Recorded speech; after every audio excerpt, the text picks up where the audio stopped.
Hi guys! Right, so here comes my very first illustration video. Obviously what you need is paper. I just have normal watercolor paper and 300 GSM, A4 size, some watercolors, the best quality that you can afford obviously, same with the paper. I always start off with a pencil. So first things first, get a reference image so that you can look at something when you're learning how to draw, or when you need to draw something specific. It's easier to just have it, and then you can add whatever you want or remove whatever you want. So what I usually do is get my proportions right. So what I'm going to do is just get a line from this point here to that point there, and that point here to this point here. But because usually when you start drawing, you start with a giant face and then all of a sudden it doesn't fit your page. So just to make it simple, doesn't have to be completely straight, just up there. When you start drawing, try to draw the entire body first, and then as we work on, we'll get into detail. So my hand of my dancer is about here on the page, and the other one is about here. Then you have a foot a little bit further down, and another foot about maybe there, right? Completely random. So from that, I am looking at my model, and it goes from here all the way down to there. The next line I'm going to do is for her face, and that is about here, and it goes pretty straight all the way down to there. Make a little circle and down to here. Next one is her shoulders. So her shoulder starts about, if you do a triangle of her head, starts about there to there. And then from here, she's got a 90-degree angle almost to her hand. So you can see now that like you're getting kind of a person, but in skeleton form, right? So from this, we're gonna go in layers. So we start with the proportions, then we go into detail, then we add some color, and at the end we can put on some fine liners to get the detail right. So this is probably the hardest bit. Once you get your proportions right, you can continue working. These proportions are just to help you when you're building your picture. So if you want to change it slightly, go ahead and do it. If you feel that a certain line fits better elsewhere, do it. It's your drawing, so it doesn't have to be exactly what you've been looking at or what you had in your head. Just go with the flow and see what happens, because it's always easier to have that sort of approach.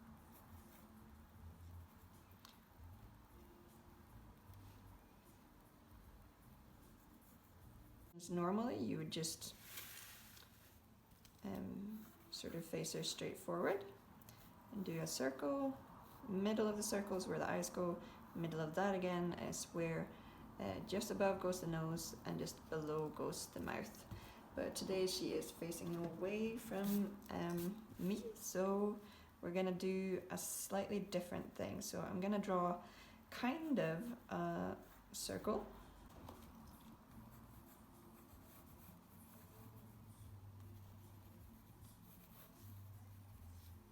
Our next bit of adding whatever clothes she's gonna have. So this is quite a basic sort of like body shape, and after that I am going to add on some flair to this.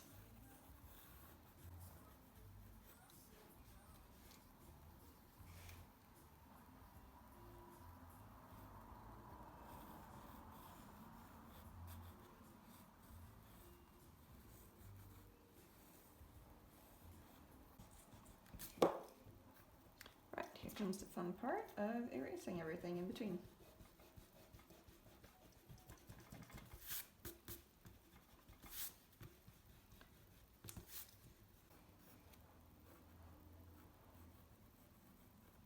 Just to keep the line nice, I'm going to let her hair go behind her shoulder. Now, it it always helps to sort of turn the image a little bit to get your proportions right. However you want this image to look, make it yours. And when you're drawing lines, I mean, it's hard to get proportions right. So try to look in different ways. So say, for example, you've drawn this and then you really struggle with the foot. Turn the image upside down and then try drawing it that way to see if it works better. So just always be quite flexible with how you create your image. And let's see.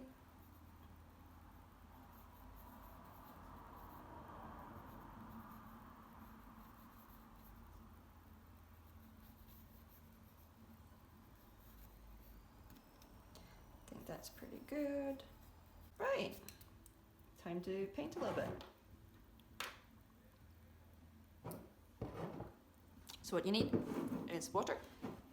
I always have a bit of kitchen roll just to get my brush nice and dry.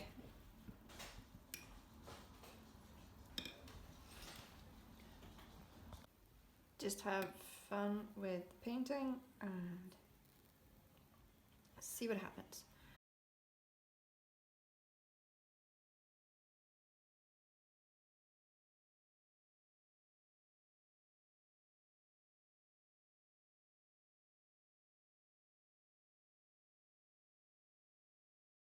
So I'm just going to put a base color of a nice red and just like put it wherever you'd like.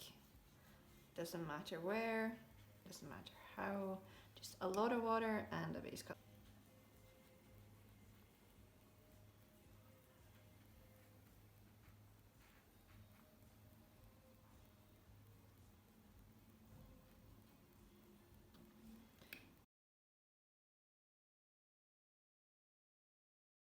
Then if you by, for example, change your mind, let off your brush and suck up everything. So what I do is clean up my brush from the color. You should never touch your paintbrush, sorry.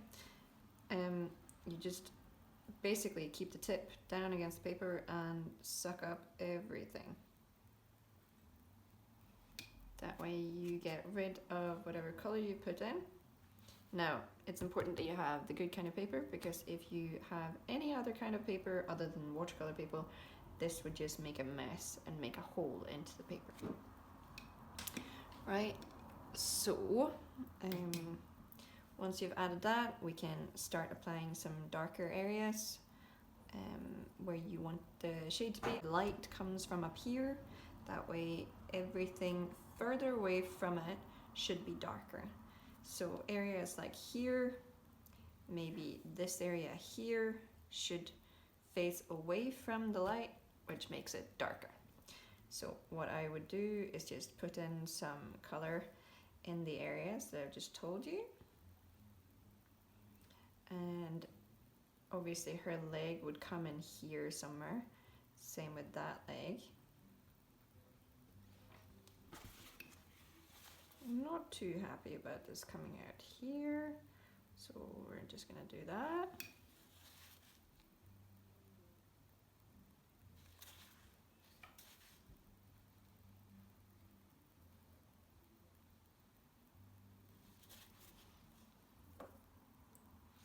Apply some more color, maybe up here.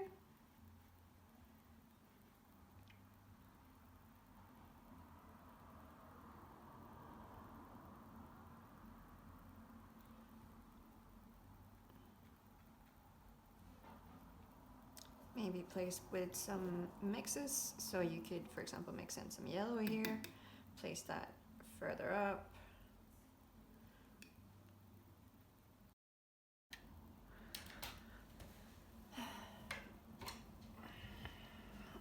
Right, so I'll left this to dry, and now I'm gonna go over and just remove all the little pencil marks to sort of get a nice clean background. Some of these lines will probably not come off thanks to the paint being on top of them. That's okay. It's part of the charm, in my opinion. Some people don't like it. I like it.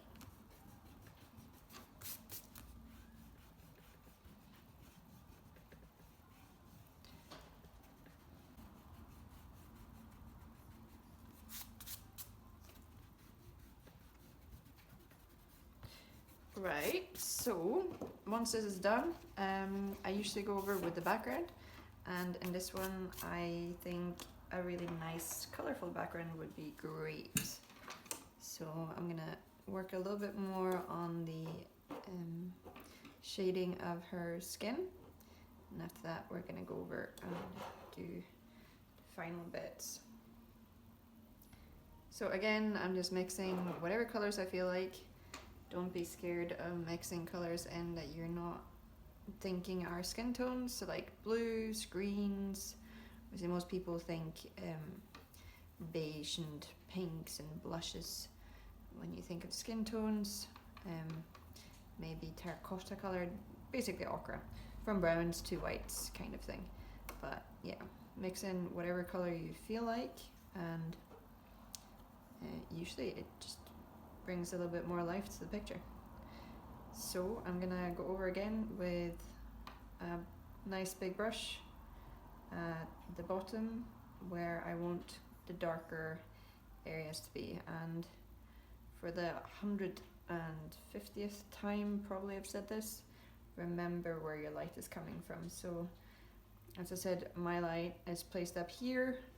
The further away you get, the darker you want the image. So say for example just underneath her foot would be a real dark area on her leg here. Then try to sort of look at anatomy as well. So you have a calf muscle right here, you could go up a little bit with the shading there, so you sort of distinguish that part of her leg. As I apply this darker shade of brown, I apply it in some areas where I know it's dark, and in some areas where I want weight of the image to be. So just wherever you feel like putting the colours, add it, because it's your picture.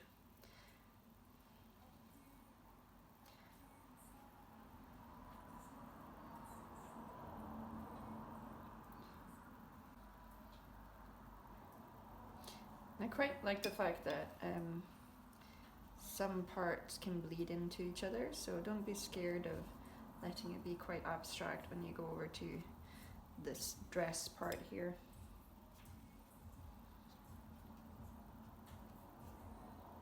I mean, if you wanted it to be just as a photograph, then take a photo. See, and then I'm gonna go over to her hand now. Hands are usually quite tricky because they're quite detailed, but I'm going to keep these quite simple, so I'm just going to colour them in, just like that, and then have the shading go down a little bit.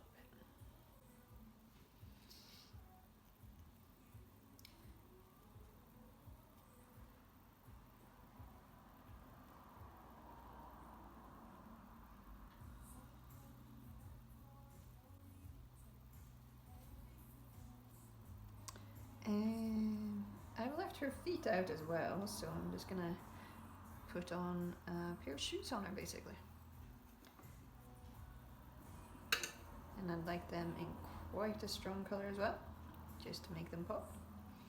Remember, I did this quite rounded, and then as a nice little point.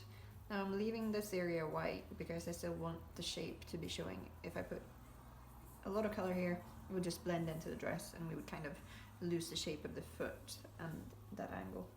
Same with this guy, further away from the light, you go darker at the bottom, all the way down. Mix in some water to make it go lighter. That's the beauty of watercolour, you don't have to mix in white, you just use the background of the paper. There we go. And then if you'd like, I mean, she would obviously have some ribbons. You can make them quite strong in colour on one end and then almost leave them. It's like half paint them, if that makes sense. Same for her foot here, further away, stronger, then like that, and dip it in water again, and then you blend it out. That way you get a nice shade.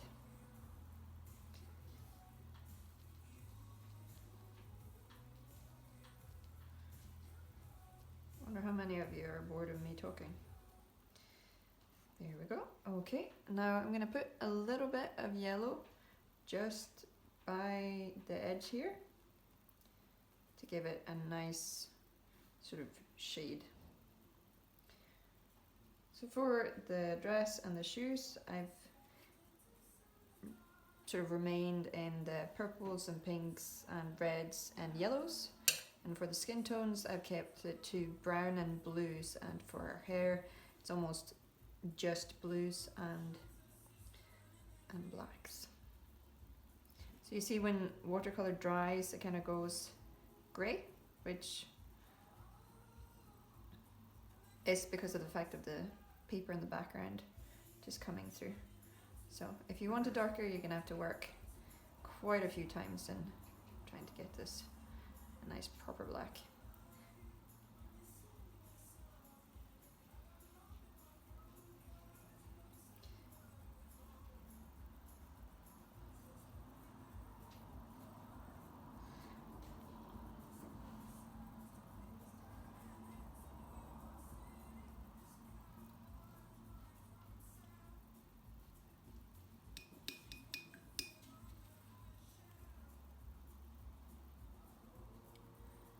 I'm gonna apply some red to her face. Just, I mean, if you're doing that kind of pose, you'd probably be pretty red, wouldn't you?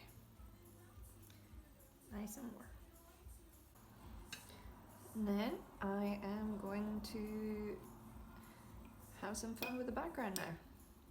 So this is quite abstract, and I like the fact that it looks sort of, you know what it is, but it's not completely detailed. So you could continue working and make it more and more detailed as you go, but I think I'm going to leave this one as it is.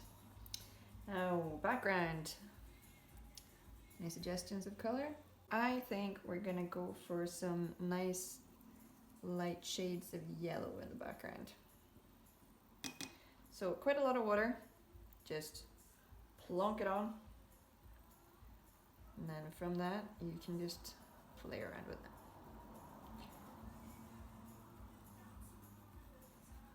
So I'm working my way around her arm to not sort of destroy the shading that I've done. You can, of course, apply it in some areas to, again, give the picture more life.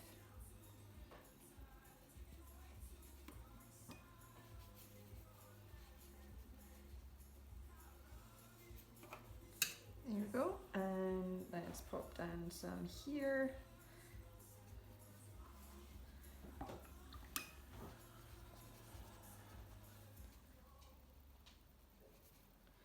Some of the background.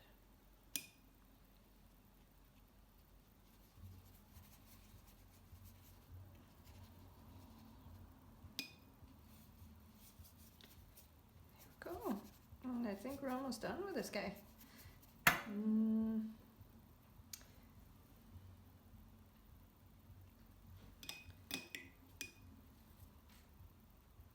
Right, so what you can do now is get a hold of a flat brush, or if you've got a toothbrush to spare, if you don't have flat brush like this, whoops.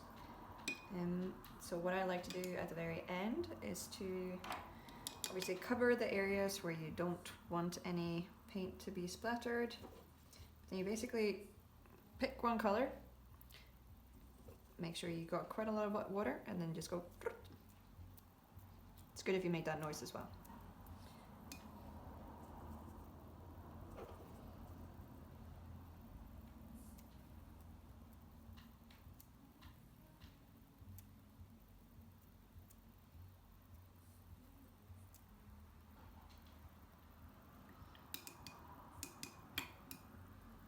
Then I'm going to do the same thing with the yellow. Just get a little bit of splatter on. Just get a bit of life into the painting. And that's it. Now, lastly, if you'd like, you can always go over with a fine liner. Now, these areas are still wet, so I would normally wait a little bit to do this, but since I'm doing a nice quick film of this, I'm just gonna add it on. So literally, you can put it in where you want to make sure that the lines are a little bit obvious.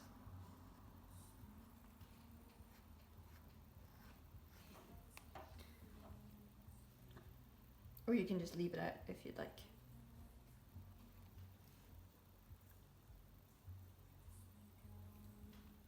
And the beauty of this is as well, you can wet it before it completely dries to get a nicer dark line.